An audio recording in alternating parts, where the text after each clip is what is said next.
Assalamualaikum warahmatullahi wabarakatuh.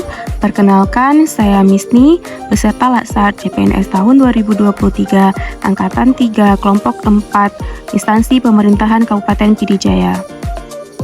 Pada kesempatan ini, saya akan mereview materi agenda 3, yaitu Manajemen ASN dan Smart ASN. Pada agenda 3, ada dua teknik pembelajaran. Yang pertama ada sinkronus, yaitu pertemuan tatap muka menggunakan Zoom Meeting.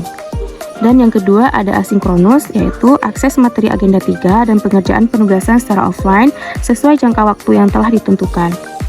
Manajemen ASN adalah pengelolaan ASN untuk menghasilkan pegawai ASN yang profesional, memiliki nilai dasar, etika profesi, bebas dari intervensi politik, bersih dari praktik korupsi, kolusi, dan nepotisme.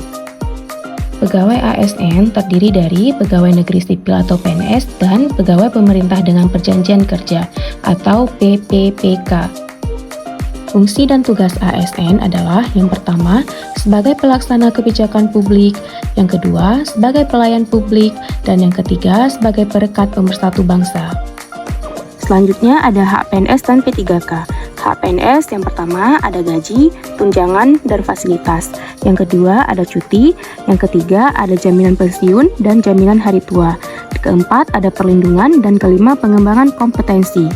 Dan hak P3K yang pertama ada gaji dan tunjangan, yang kedua ada cuti, yang ketiga ada perlindungan, dan yang keempat ada pengembangan kompetensi.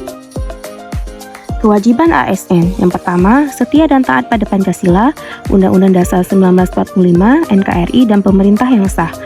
Yang kedua, menjaga persatuan dan kesatuan bangsa. Yang ketiga, melaksanakan kebijakan yang dirumuskan pejabat pemerintah yang berwenang. Yang keempat, menaati ketentuan peraturan perundang-undangan. Yang kelima, melaksanakan tugas dan kedinasan dengan penuh pengabdian, kejujuran, kesadaran, dan tanggung jawab.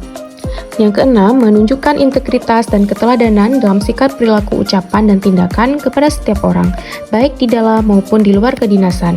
Yang ketujuh, menyimpan rahasia jabatan dan hanya dapat mengungkapkan rahasia jabatan sesuai dengan ketentuan peraturan perundang-undangan. Yang kedelapan, bersedia ditempatkan di seluruh wilayah NKRI. Selanjutnya, kode etik dan kode perilaku ASN. Kode etik dan kode perilaku bertujuan untuk menjaga martabat dan kehormatan ASN. Yang pertama, sebagai pedoman panduan birokrasi publik atau aparatur sipil negara dalam menjalankan tugas dan kewenangan agar tindakannya dinilai baik. Yang kedua, sebagai standar penilaian staf, perilaku, dan tindakan birokrasi publik atau aparatur sipil negara dalam menjalankan tugas dan kewenangannya. Dan yang terakhir, etika birokrasi penting sebagai panduan norma bagi aparatur birokrasi dalam menjalankan tugas dan pelayanan pada masyarakat dan menempatkan kepentingan publik di atas kepentingan pribadi, kelompok, dan organisasinya. Sistem merit. Sistem merit adalah kebijakan dan manajemen ASN yang berdasarkan pada kualifikasi, kompetensi, dan kinerja secara adil dan wajar tanpa membeda-bedakan latar belakang politik, ras, warna kulit, agama, asal, jenis kelamin, dan lain-lain. Bagaimana pelaksanaan sistem merit dalam pengelolaan ASN? Yang pertama ada perencanaan atau merencanakan kebutuhan pegawai ASN terpilih, serta penempatan pegawai sesuai dengan perencanaannya. Yang kedua ada monitoring, penilaian dan pengembangan atau pangkat dan jabatan, pengembangan karir, mutasi pegawai, kinerja pegawai, dan promosi pegawai. Smart ASN. Persaingan global hari ini masuk dalam ranah digital, teknologi pada sistem pemerintah. Setiap ASN dituntut adaptif terhadap teknologi agar kinerja pelayanan lebih cepat, akurat, dan efisien. Smart ASN disiapkan untuk menghadapi era disrupsi dan tantangan yang berubah dan selalu kompleks. Smart ASN langkah strategis untuk mempersiapkan dan mendapatkan sumber daya manusia yang memiliki talenta digital melalui literasi digital. Literasi digital adalah kemampuan mengakses, mengelola, memahami, mengintegrasi, mengkomunikasikan, mengevaluasi, dan menciptakan informasi secara aman dan tepat melalui teknologi dan juga mampu bermedia digital dengan penuh tanggung jawab. 4 kompetensi literasi digital. Yang pertama ada media digital, yang kedua ada digital safety, yang ketiga ada digital culture, dan yang keempat ada digital ethics.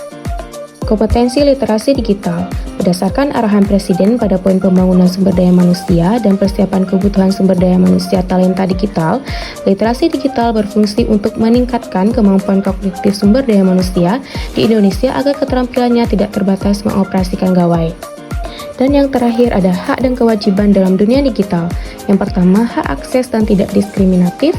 Yang kedua, kebebasan berekspresi dan mendapatkan informasi. Yang ketiga, kebebasan berkumpul dan berkelompok. Yang keempat, perlindungan privasi dan data. Yang kelima, pendidikan literasi. Dan keenam, perlindungan terhadap anak. Dan ketujuh, hak mendapatkan pertolongan terhadap pelanggaran hak asasi. Sekian pemaparan materi dari saya. Lebih dan kurang saya mohon maaf. Wassalamualaikum warahmatullahi wabarakatuh.